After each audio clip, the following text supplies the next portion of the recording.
Amados irmãos, queridos amigos, amadas irmãs e amigas em Jesus Cristo, tudo bem com vocês? Que a graça maravilhosa de Jesus Cristo, o grande amor de Deus e a doce comunhão do Espírito Santo esteja com você, esteja em você e com toda a tua família.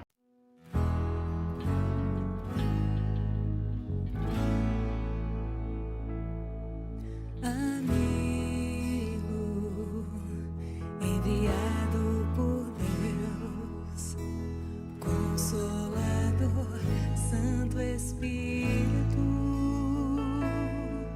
ajudador, meu intercessor. Ele sabe orar o que não consigo, seus gemidos intercedem por mim. Ao trono, no santíssimo lugar, me leva, Espírito, conheces meu interior, vem me moldar, me guiar, para adorar ao Pai. Santo, és bem-vindo. Santo, Espírito de Deus, enviado para ser meu sustento, Consolador, Libertador. Espírito Santo, vem me abraçar. Santo, Espírito de Deus, leva-me em tuas asas, me prepara para ser um adorador. Espírito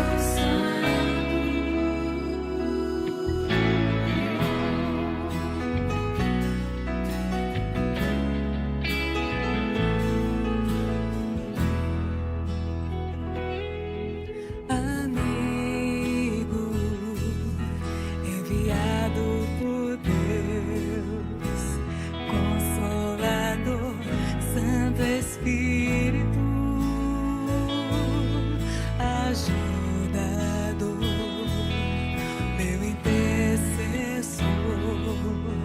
Ele sabe orar o que não consigo, seus gemidos intercedem por mim. Ao trono, no santíssimo lugar, me leva, Espírito, conheces meu interior, vem me moldar, me guiar, para adorar ao Pai.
Deus é contigo. Vamos orar? Maravilhoso Deus, meu querido Pai, Criador dos céus e da terra. Estou na tua presença, ou melhor, estamos todos nós que estamos vendo essa mensagem, assistindo esse vídeo, estamos na tua presença. Todo ser humano está na tua presença. Muitas vezes não reconhecemos essa presença, não reconhecemos a presença do Senhor em nossos relacionamentos, não reconhecemos a presença do Senhor em nosso trabalho, em nossos estudos, em nossos lazeres, em nossos entretenimientos. Não o reconhecemos, não percebemos a presença do Senhor, mas o Senhor está aí, perto da gente, cuidando da gente e até tentando entrar na vida da gente. Portanto, meu Deus, muito obrigado pela tua presença em nossa vida. Muito obrigado pelo teu cuidado conosco. Muito obrigado por todas as tuas bênçãos derramadas a nós ou em nós. Muito obrigado, meu Deus, porque tu és um Deus de amor, de misericórdia, de perdão, de compaixão. Um Deus que se interessa por cada uma das nossas lutas, dos nossos anseios, dos nossos desejos. O Senhor deseja estar presente em todos os momentos da nossa vida. O Senhor, melhor dizendo, o Senhor quer morar em nosso coração. E quantas vezes, meu Deus, resistimos a essa iniciativa divina, a esse convite divino de abrir o coração, de abrir a nossa mente, o nosso entendimento para compreender o Senhor, para conhecer o Senhor, para abraçar e amar o Senhor. Quantas vezes fugimos, desistimos, voltamos atrás ou até negamos a verdade. Pai, tenha misericórdia de nós e faz um milagre em cada um de nós. Perdoa-nos, purifica-nos e salva-nos. E que o bom Espírito Santo agora nos ensine, iluminando a nossa mente e o nosso coração para abrigar, ouvir e praticar a tua palavra. Nós te agradecemos essas bênçãos.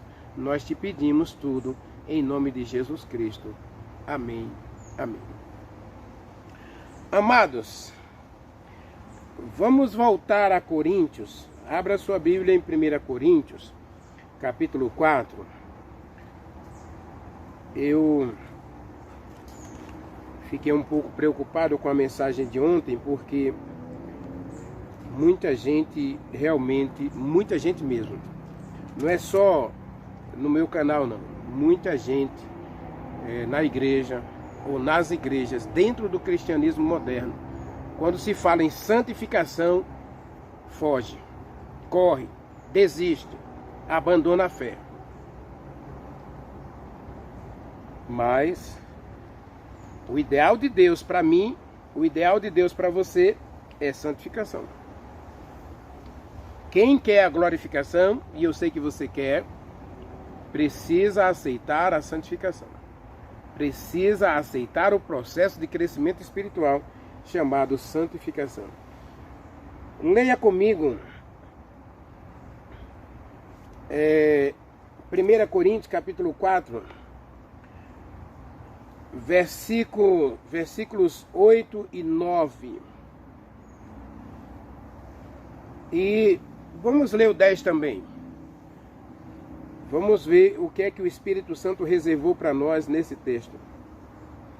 Diz assim, olha, verso 8. Vocês já estão fartos, vocês já estão ricos, vocês já chegaram a reinar sem nós? Sim, tomara reinarem, para que também nós viéssemos a reinar com vocês. Versículo 9. Porque em mim me parece que Deus nos pôs a nós, os apóstolos, em último lugar, como se fôssemos condenados à morte, porque nos tornamos espetáculo ao mundo, tanto a anjos quanto a homens. Verso 10. Nós somos loucos por causa de Jesus Cristo, e vocês sábios em Jesus Cristo. Nós fracos e vocês fortes.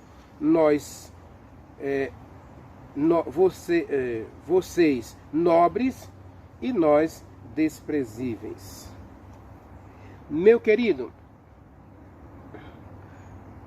Paulo está discutindo aqui o capítulo 4. Paulo está fazendo uma reprovação severa à igreja de Corinto.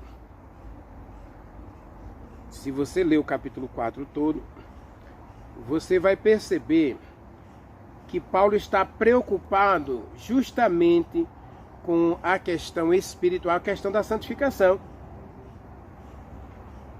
A questão do cristão que está vivendo a dualidade ou o dualismo do Evangelho.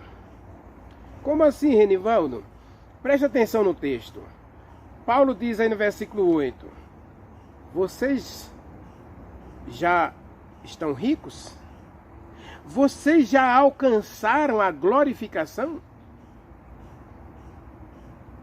Porque essa palavra reinar aqui, reinar é tomar posse do reino. É tomar posse do céu, da nova terra que Deus preparou. Jesus Cristo disse em Mateus, não é? Vinde bendito, Mateus 24, verso 36. Vamos ler aqui. Ou é 25, 36. Jesus Cristo disse, olha o que Jesus Cristo disse.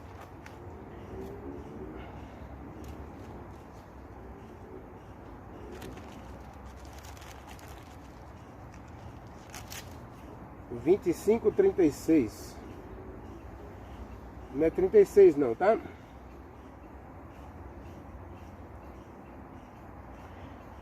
Versículo 34. Mateus 25, 34, Jesus Cristo disse: então dirá o rei. Quem é o rei? É Jesus Cristo. Vinde benditos do meu Pai, tome por herança o reino. Entrem na posse da herança do reino que eu preparei para vocês antes de vocês nascerem. O texto está dizendo antes da fundação do mundo, tá bem? O projeto da salvação, o projeto de salvar a mim e a você, foi estabelecido por Deus antes de haver pecado, no céu ou na terra. Antes de Deus criar qualquer ser humano, antes de Deus criar qualquer vida no planeta Terra, Deus estabeleceu o projeto da salvação. E é por causa do projeto da salvação, o segredo de Deus, não revelado aos anjos, não revelado ao universo, fez com que Lúcifer sentisse ciúmes da divindade e ele empreitasse uma guerra no céu, porque ele queria conhecer os segredos de Deus, ou melhor, ele queria participar dos segredos da divindade. E como ele não foi convidado a participar do conselho da divindade, que estabeleceu o projeto da salvação, vamos criar o ser humano. E se ele pecar? Aí o remédio já está pronto. A solução já está feita. Não tem mais o que fazer. É assim e assim. Vamos fazer desse jeito. Jesus Cristo depôs a sua coroa e disse: eu morro no lugar do ser humano. O Espírito Santo disse: eu desço e eu vou insistir com o ser humano. Vou ficar com eles, vou morar com eles, até que eles tomem uma decisão de sim ou de não em relação ao reino dos céus. E aí em Coríntios, os cristãos de Corinto estavam desenvolvendo algumas ideias errôneas e erradas com relação a Deus e aos apóstolos. No capítulo 4, versículo 1, Paulo diz assim: pois importa que os homens nos considerem como ministros de Jesus Cristo e dispenseiros dos mistérios de Deus. Então, a discussão era a respeito da autoridade apostólica.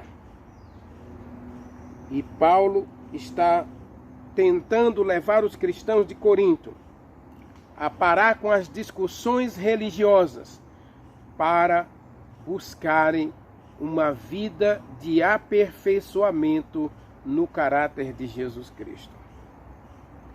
Aí ele faz a pergunta no versículo 8. Vocês já estão ricos? Já estão fartos?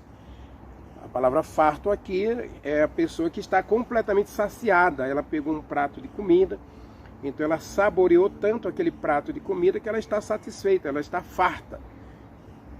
Tá certo? Ou você fez um grande empreendimento comercial e ganhou o suficiente, então você já está farto. Você não precisa mais de qualquer acréscimo ao que você já conquistou ou ao que você já comeu, né? Vocês já estão ricos? Vocês já estão reinando sem nós? Tomara que assim fosse, diz Paulo, que também nós viéssemos a reinar com vocês. Essa expressão reinar aqui está lá em Pedro, né? Leia comigo 2 Pedro. 1 Pedro, desculpe, capítulo 2. Você foi chamado para ser rei. Apocalipse diz também que a gente vai ser rei e sacerdote. Apocalipse capítulo 20. 1 Pedro capítulo 2. Está escrito, olha. Versículos 8 e 9.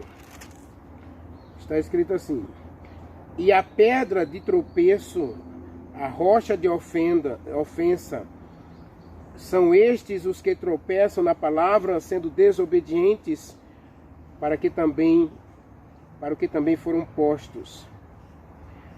Mas vocês são raça eleita, sacerdócio real, nação santa, povo de propriedade exclusiva de Deus, para proclamardes as virtudes daquele que vos chamou das trevas para a sua maravilhosa luz. Vocês que antes não eram povo, mas agora são povo de Deus, e não tinham alcançado a misericórdia, mas agora alcançaram misericórdia.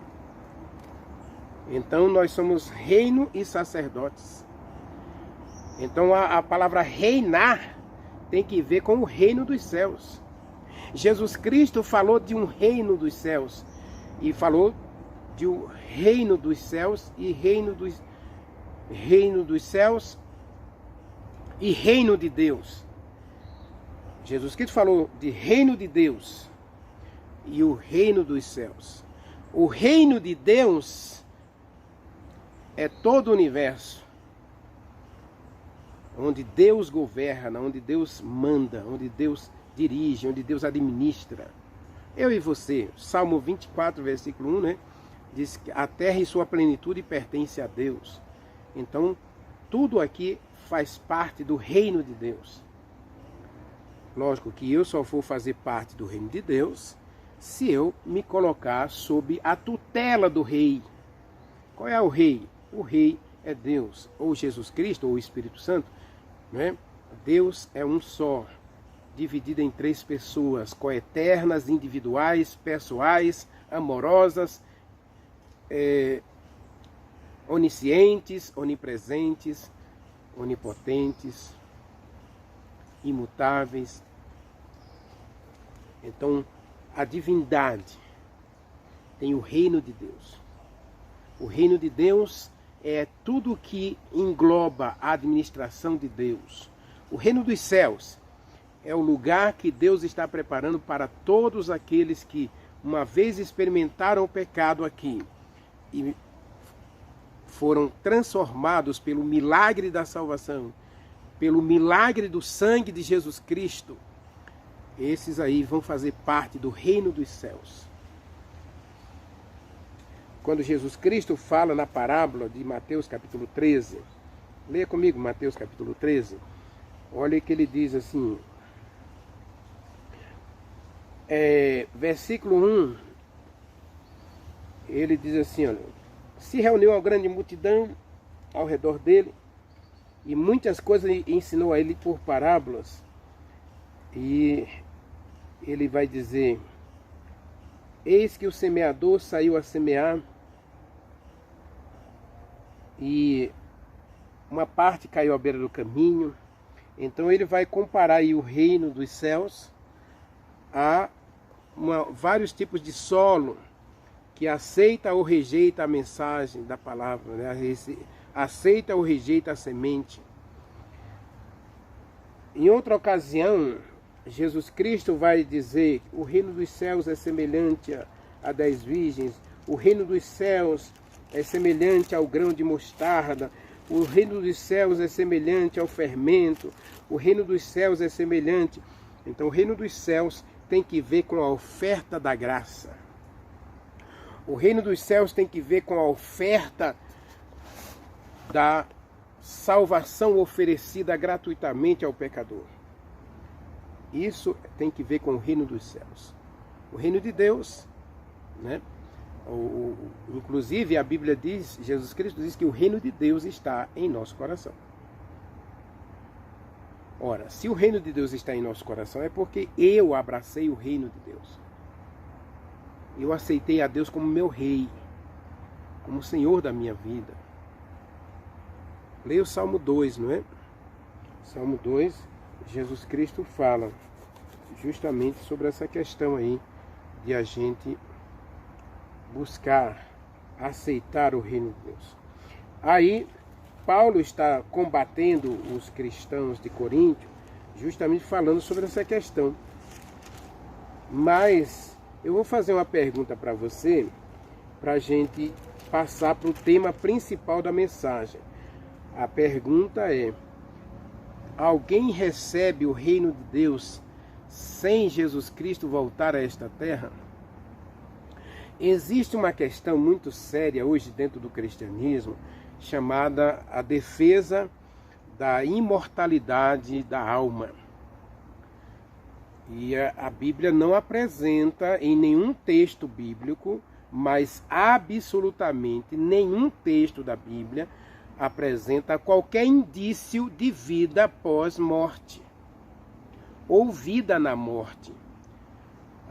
As pessoas costumam dizer: você já leu isso no YouTube, você já leu isso, você já assistiu isso no YouTube, você já leu isso nos comentários do Facebook, ou você já assistiu algum vídeo do Facebook, você já assistiu uma pregação do seu líder religioso dizendo que fulano morreu e foi para o céu. Isso é vida após a morte. O corpo foi para a sepultura, mas o espírito subiu para Deus. Não tem isso na Bíblia. E não é essa a ideia que Paulo está defendendo aqui. Paulo está defendendo a ideia de um presente. A igreja de Corinto, os irmãos de Coríntios, de carne e osso, com seus problemas lá da ceia, no capítulo 11, onde eles estavam distorcendo as coisas espirituais, a questão do véu, a questão da carne sufocada, a questão da prostituição, a questão do casamento. Leia o livro de Coríntios, você vai ver que Paulo trabalha justamente todas essas questões com pessoas normais e pessoas vivas. Não é com mortos. Aliás, o capítulo 15 de Coríntios, ele vai trabalhar justamente a ideia contrária a essa loucura de dizer que o morto está vivo, que a pessoa que morre vai para o céu ou vai para o inferno. Não tem isso aqui na Bíblia. Então a minha pergunta para você: você acha que existe um reino? Alguém pode adentrar esse reino que Jesus Cristo foi preparar antes da fundação do mundo, ou foi preparado para nós antes da fundação do mundo? Alguém entra nesse reino de qualquer jeito, ou entra nesse reino a qualquer momento, ou seja na vida ou seja na morte? Claro que não. Bom, Jesus Cristo vai voltar a segunda vez para dar o reino. Leia comigo, Daniel capítulo 7. Tá bom? Daniel capítulo 7, nós vamos encontrar aí que Miguel tem que se levantar, ele tem que vir, ele tem que agir, ele tem que se manifestar para poder dar o reino aos filhos de Deus.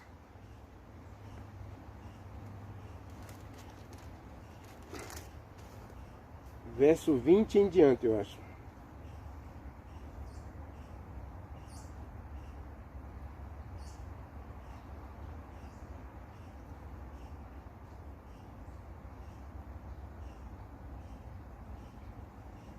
Verso 27, Daniel capítulo 7, verso 27, tem escrito: e o reino, e o domínio, e a majestade dos reinos debaixo de todo o céu será dado, ou serão dados, né, domínio, majestade, o reino, o domínio, a majestade, serão dados aos filhos do Altíssimo. O reino será dado ao povo santo do Altíssimo. Agora observe a expressão aqui, ao povo santo. Então, ó Coríntios, vocês já estão reinando? Então vocês já alcançaram a perfeição? Vocês já estão santificados? Essa é uma questão muito profunda lá em Coríntios capítulo 4. Porque se os coríntios já estão prontos para ir para o céu, significa que eles já estão aperfeiçoados em Jesus Cristo, ou seja, santificados, já são santos, já não erram mais, já estão prontos para ser levados para o céu. Verso 27 diz, né, que o reino será dado ao povo santo dos santos do Altíssimo, e o seu reino será eterno, e todos os domínios o servirão e o obedecerão. Então observe que a expressão santos lá de Daniel é para a pessoa que foi santificada. Aí voltando para Coríntios, a pergunta para você refletir, não é para mim falar nada não. Você pode até botar nos comentários do vídeo aí, se você entendeu a pergunta e se você realmente acha que existe vida após a morte. Não existe vida após a morte, meu querido. E ninguém vai para o céu quando morre, não. Ninguém vai para o céu quando morre. Nós vamos para o céu quando Jesus Cristo descer nas nuvens com poder e grande glória e todos os anjos com ele. Apocalipse capítulo 1, versículo 7. Aí os mortos em Jesus Cristo vão ressuscitar e nós, os vivos, seremos transformados. Ou seja, a gente vai parar de desejar o pecado será arrancado da nossa vida para sempre. Nós sairemos da presença do pecado e o pecado não estará mais presente na nossa natureza. Nós seremos totalmente espirituais. Aí sim, Coríntios capítulo 15, depois você lê lá. Tá bom? Coríntios capítulo 15, Paulo explica direitinho essa questão aí, que nós vamos nos tornar incorruptíveis, nós vamos nos tornar pessoas perfeitas, que nunca mais vamos errar. E aí, aqui em Coríntios, Paulo coloca uma questão muito séria. Aqui ele diz assim, verso 9, porque para mim, me parece que Deus nos pôs a nós, os apóstolos, em último lugar, como se fôssemos condenados à morte, porque nos tornamos um espetáculo ao mundo, aos anjos e aos homens. Eu quero falar um pouquinho aqui da última mensagem, da questão da santificação. E aqui entra um ponto chave, entra um ponto relevante, entra uma questão séria aqui. E qual é a questão séria aí, Renivaldo? Deus colocou você. Essa expressão que Paulo colocou, que Deus colocou os apóstolos, né? Ou você não se considera um discípulo de Jesus Cristo, ou você não se considera um mensageiro de Jesus Cristo, ou você não se considera um porta-voz de Jesus Cristo, um representante de Jesus Cristo. Bom, se você não se considera um representante, então você não é luz do mundo. Se você não se considera um representante, você não é o sal da terra. Então, Deus colocou você. E aqui Paulo diz que Deus sentenciou você, sentenciou a todos nós, como condenados à morte. Isso aqui é santificação, meu querido. Eu preciso morrer.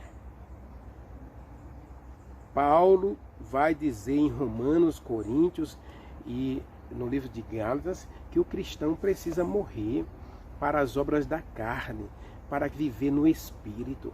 Ele precisa sacrificar as obras da carne. Ele precisa colocar a carne na cruz. Você precisa crucificar a carne, porque senão você não vai ser transformado. Então, Paulo coloca diante dos coríntios uma realidade dura. Porque Deus nos colocou neste mundo como condenados à morte. Para quê? para fazer de você um espetáculo ao mundo. E eu vou explicar isso aqui justamente com a crucifixão de Jesus Cristo. Vamos para Mateus, vamos voltar para Mateus capítulo 27.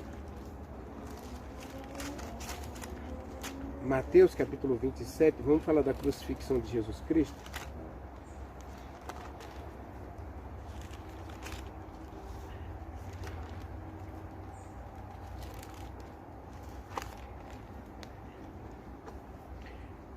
A partir do versículo 35, olha o espetáculo. Jesus Cristo foi arrastado pelas ruas de Jerusalém, foi esbofeteado, açoitado, foi cuspido, foi mofado pelas pessoas. Você pode ler aí a partir do versículo 11 que fizeram barbárie com Jesus Cristo, né? Ele foi mandado para Galileia, para Herodes, ia lá e botaram uma coroa de espinho na sua cabeça. Jesus Cristo se tornou um espetáculo, condenado à morte. Ele se tornou um espetáculo ao mundo, aos anjos e aos homens. E Paulo está dizendo que o que aconteceu com Jesus Cristo foi determinado por Deus. E aqui é predestinação, tá bom? Porque Deus, Tessalonicenses capítulo 4, a gente vai estudar ainda, né? Que Deus predestinou você para ser santo. Deus predestinou você para a santificação. Deus não chamou você, a palavra chamou aí é escolheu, né? Deus não escolheu você para viver uma vida mundana. Deus escolheu você para ser santo, para ser santificado. E agora, em Coríntios, Paulo diz que nós somos colocados diante do universo como um espetáculo ao mundo. O mundo aqui representa todo o universo, aos anjos e aos homens, a esta terra. Então nós somos um espetáculo para todo o universo. E você vem me dizer que a santificação não é relevante? Você vem me dizer que a santificação não tem nada a ver com a minha vida espiritual? Meu querido, ou nós aceitamos a santificação, ou estamos completamente perdidos, equivocados. Estamos perdendo tempo na igreja se a gente não aceita, se não se coloca na fornalha do burilamento de Deus para sermos aperfeiçoados e transformados à semelhança de Deus no caráter e na personalidade. Vamos lá, a crucifixão vai a partir do verso 35. Chegando a um lugar chamado Gólgota, que significa lugar da caveira, deram primeiro, olha o espetáculo. Deram a beber a Jesus Cristo fel, mas ele, provando, não quis beber.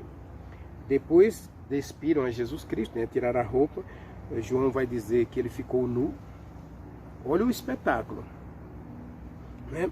E aí crucificaram a Jesus Cristo e repartiram entre si as suas vestes. Ou seja, despiram a Jesus Cristo. Além de mofar, bater, além de cuspir nele, coroar com coroa de espinho, agora arrancam a sua roupa. Ele está nu, completamente nu diante do universo. Deitam a Jesus Cristo no madeiro e pregam as suas mãos e seus pés. Não era mais fácil, não era pegar uma guilhotina e passar no pescoço dele, não era mais fácil esquartejá-lo, não era mais fácil jogá-lo de um penhasco? Não, ele tem que ser exposto para todo o universo ver, para todos virem quem é que está sendo crucificado e por que ele está sendo crucificado. Ele está sendo crucificado como malfeitor, como aquele que está se rebelando contra o império do universo, o dono do mundo, o Império Romano. Então, quem se levantava contra o imperador romano, ele era crucificado. E quantas cruzes houve no primeiro século? Chega a se dizer que havia mais cruz do que pessoas para serem crucificados. Era incontável o número de cruzes no Império Romano do primeiro século. Por quê? Porque as pessoas não estavam satisfeitas com o reino da tirania do Império Romano. Que eles não perseguiam ninguém, não matavam ninguém, mas simplesmente impunham sua cultura, impunham seus costumes, impunham seus direitos. Você paga imposto, você obedece ao rei, você adora o imperador e tá tudo bem. Você pode morar na sua casa, ter o seu emprego. Inclusive eu quero alguns de vocês mais inteligentes aí para empregar nos meus negócios aqui, para cobrar impostos. Aí nós temos os publicanos. Então havia esse espetáculo. A cruz é um espetáculo ao universo. E Paulo está dizendo que eu e você, meu querido, foi escolhido para ser um espetáculo. Eu não sei se você já foi a um teatro, né? Ou se já foi a um circo, né? Aí lá nós temos os palhaços, nós temos os malabaristas, mas todos eles estão caracterizados, vestidos a rigor.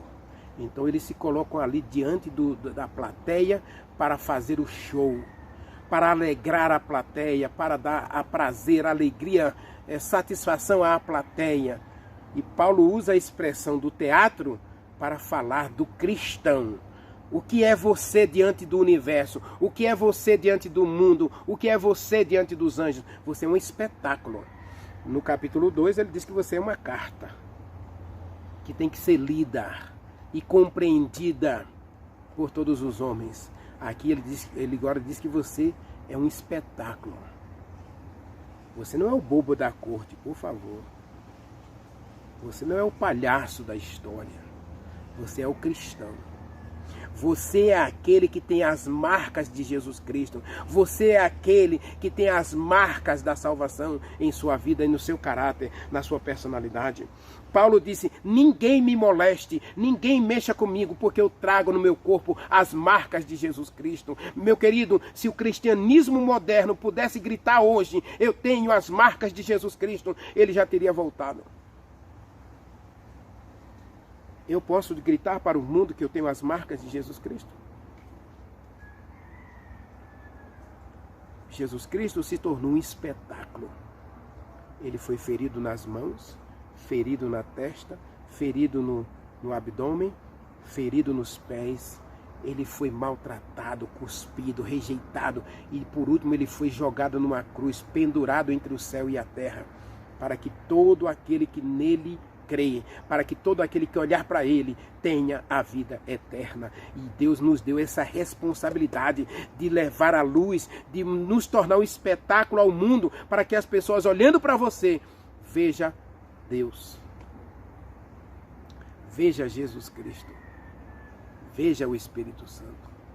Você foi colocado aqui para ser um espetáculo. E essa expressão de Paulo em Coríntios, né? Aí vamos terminar de ler o texto lá de Mateus, né? E aí estavam todos ali, assim, verso 35, né? O verso 33 diz que ele foi crucificado, verso 34 deram a beber vinho, verso 36 estavam ali vários guardas vigiando Jesus Cristo crucificado, estava nu, por cima da sua cabeça colocaram uma tabuleta com a acusação: este é Jesus Nazareno, o rei dos judeus. Aí está o motivo da sua crucifixão. Ele é rei. Ele é rei. E você foi chamado para ser o quê? Reino e sacerdote. Rei e sacerdote de Deus. Leia comigo Apocalipse. A gente vai voltar para ler o texto, mas eu preciso ler com você, antes que eu esqueça. Apocalipse capítulo 20. Leia comigo, Apocalipse capítulo 20. Leia comigo, verso 4. Está escrito: vi também tronos, e nestes se assentaram aqueles aos quais foi dada a autoridade de julgar. E vinha ainda as almas dos decapitados por causa do testemunho de Jesus Cristo, bem como por causa da palavra de Deus. Tantos quantos não adoraram a besta, nem tampouco a sua imagem, e eles nem receberam a marca do seu nome, e viveram e reinaram com Jesus Cristo durante 1000 anos. Jesus Cristo morre como rei. Rei dos pecadores. Rei daqueles que ele veio salvar, buscar e salvar. E agora ele diz que ele não quer reinar sozinho. Então ele escolheu você para ser rei. E Deus colocou você neste mundo para quê? Para ser uma carta. E depois colocou você para ser um espetáculo. Então você precisa ser um espetáculo. Você precisa dar show. Você precisa mostrar a sua luz. Você precisa brilhar. Daniel diz que o reino será dado aos santos do Altíssimo. Opa! Você precisa ser santo. Você precisa ser santificado. Isso é obra do Espírito Santo, meu querido. O mundo cristão está vazio, está destituído de poder. Nós pregamos e nada acontece, oramos e nenhum milagre acontece. Por quê? Porque nós não temos o caráter de Jesus Cristo, nós não temos a personalidade de Jesus Cristo, nós estamos mortos, nós não somos um espetáculo ao mundo. As pessoas não veem Jesus Cristo em nós. As pessoas não veem o caráter de Deus em nós. Esse texto é sério. E eu quis colocar esse texto na minha série. Embora não tenha aqui o nome do Espírito Santo. Mas se você quer ser um espetáculo ao mundo, você precisa se deixar ser santificado pelo Espírito Santo. É pelo Espírito Santo. Se você continuar lendo o texto aí, você vai ver que Paulo justamente vai falar sobre essa questão aí, tá bem? No verso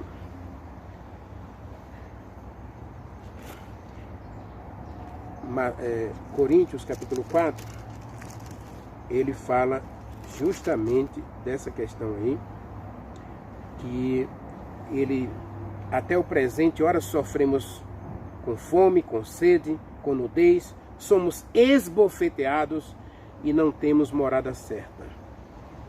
E nos afadigamos trabalhando com nossas próprias mãos. Quando injuriados, bendizemos. Quando perseguidos, suportamos. Quando caluniados, procuramos conciliação. Até agora temos chegado a ser considerados lixos do mundo, escória de todos. E ele diz, verso 14, não escrevo isso para envergonhar ninguém. Tá bom?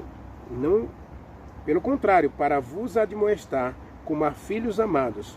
Porque ainda que tivesse milhares de preceptores em Jesus Cristo, não teríeis, contudo, muitos pais. Pois eu, pelo Evangelho, gerei em Jesus Cristo a cada um de vocês.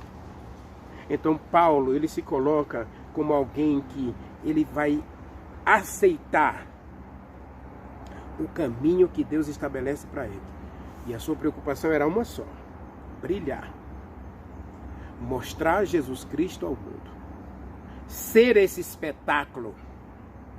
Meu querido, eu convido você para uma reflexão. Talvez você já foi a um cinema, talvez você já foi a um teatro. Não são lugares muito apropriados para a gente frequentar. Não me pergunte por quê, porque na verdade o que é ensinado no teatro, o que é ensinado no cinema, o que é ensinado no circo, desde a linguagem até a indumentária, o ambiente, não é próprio daqueles que estão sendo santificados. Mas se você já foi, você não tem nada de errado nisso, né? Eu, por exemplo, todo ano eu tenho que ir, porque eu tenho que levar meus estudantes. Tem o dia do circo na escola, então eu tenho que levar minhas crianças ao circo. Tem o dia do cinema, então eu tenho que levar minhas crianças ao cinema. Então eu sou obrigado a ir, tá certo? Então eu vou naquele ambiente e aproveito a estada naquele ambiente para fazer uma reflexão de tudo que acontece ali. Qual é o objetivo, qual é a mensagem por trás de cada filme? Qual é a mensagem por trás de cada apresentação no circo? Qual é a mensagem? A gente nunca foi ao teatro, né? Porque a gente trabalha com criança de 6 anos, a gente não vai ao teatro. Mas qual é a mensagem que passam através daquilo ali? Então você pode fazer uma reflexão com suas crianças, eu faço uma reflexão com as minhas crianças depois, mostrando que na verdade existe toda uma didática, uma filosofia por trás de cada apresentação. E eu tiro isso para mim. Eu vou agora para a Bíblia para contrapor os falsos ensinos. Eu não deixo de assistir um filme. Existem muitas propagandas de filmes, e aí eu vou e assisto aquele filme. Eu quero saber por que eles produziram aquele filme e qual é o objetivo final daquele filme. E aí a gente sabe qual é os objetivos dessas coisas. Agora, Paulo utilizou a figura do teatro romano, onde as pessoas eram colocadas diante de leões famintos para alegrar as plateias, vestiam os cristãos de peles de ovelhas para que eles se tornassem um espetáculo. Esse era o espetáculo daquela época. Ou você rejeita o nome de Jesus Cristo, ou você rejeita a fé, ou você rejeita a salvação, ou você vai ser jogado aos leões. Na mensagem anterior eu falei sobre Daniel. Ninguém achou defeito em Daniel. Daniel era santo, ele era puro, ele era perfeito. Por quê? Porque ele obedecia a palavra. E aí ele foi jogado na cova dos leões. Ananias, Misael e Azarias foram jogados na cova, na fornalha ardente. Por quê? Porque eles disseram: nós não temos outro Deus além do nosso Deus. Nós não adoramos qualquer imagem feita por mãos humanas. Mesmo que seja uma imagem do próprio Deus, nós não vamos adorar a imagem. O mandamento é claro: não farás para ti imagem de escultura, nem do que há em cima no céu, nem embaixo na terra, nem nas águas debaixo da terra. Não te prostrarás diante delas. Então aqueles jovens disseram no seu coração: a gente não se prostra, e pronto. Então eles foram colocados como espetáculo para serem queimados na fornalha. Só que a fornalha perdeu o fogo. Ou o fogo perdeu a ardência, perdeu o calor, e eles não se queimaram. Mas eles se tornaram um espetáculo para todo o Império Babilônio.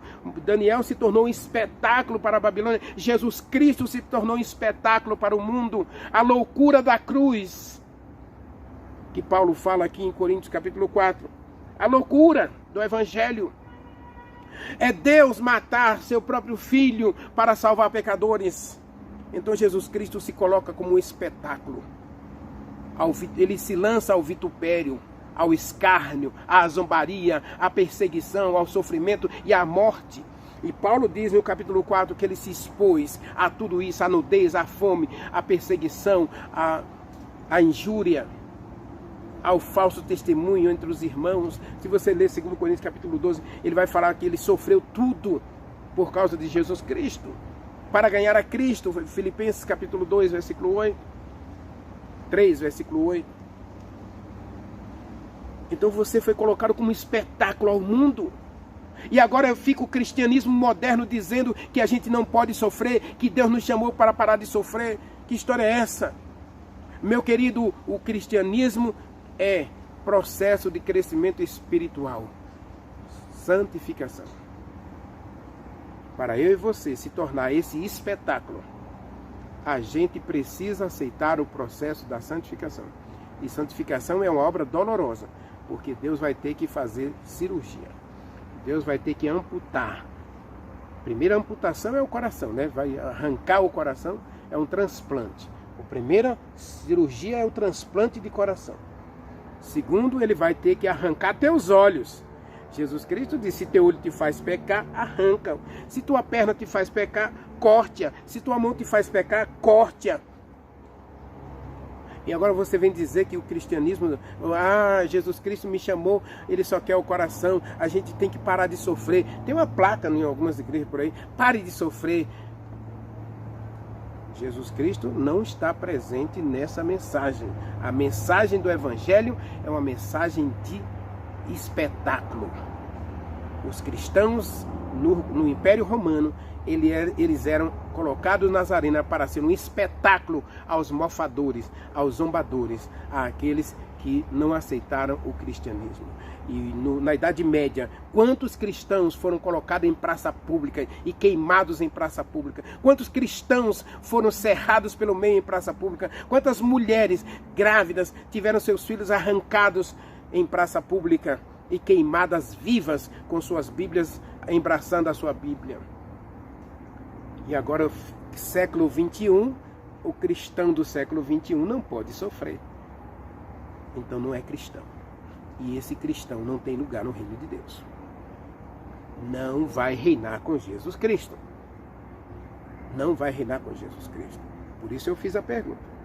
Você acha que é possível reinar sem a vinda de Jesus Cristo? Reinar sem a manifestação do glorioso aparecimento de Jesus Cristo? É impossível. Não existe vida após a morte, tá bom? Não existe. E lógico que todos nós temos que trabalhar por isso aí. Nós nos tornamos espetáculo ao mundo, que é o universo, né?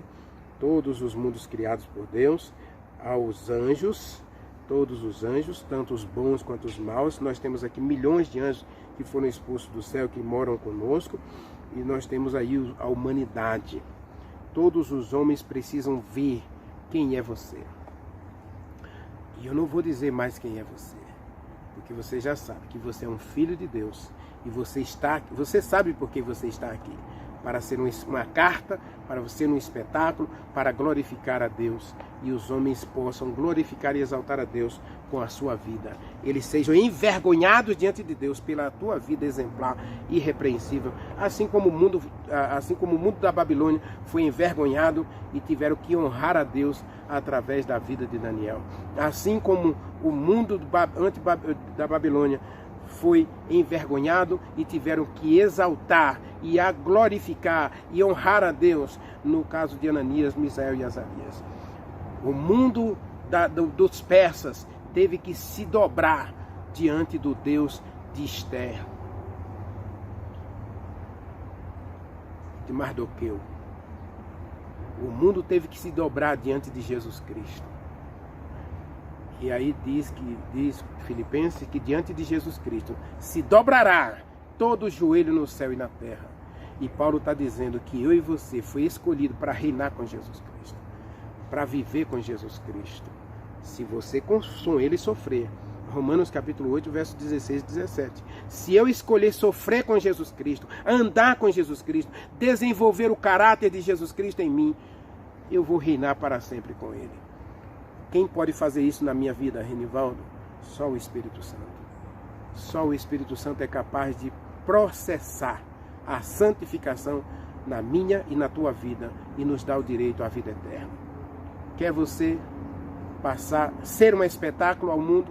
Quer você passar pelo processo do burilamento e da santificação, ainda que doa?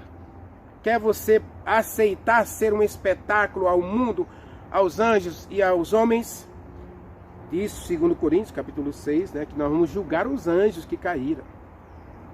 Então, meu querido, você e eu precisamos desesperadamente, urgentemente, da santificação. Porque sem ela ninguém verá a Deus.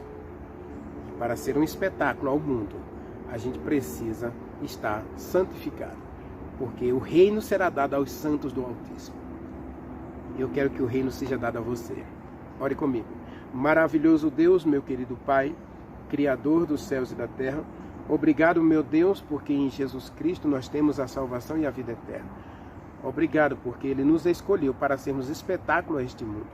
E se tivermos que sofrer com Ele, se tivermos que sofrer por Ele, se tivermos que passar pela fornalha ou pela cova dos leões, ajude-nos a confiar no poder do nosso Senhor, que vai ressuscitar os salvos na vinda do nosso Senhor Jesus Cristo. Dá-nos a tua bênção, dá-nos a tua direção e proteção. Adoramos ao Senhor e agradecemos em nome de Jesus Cristo. Amém.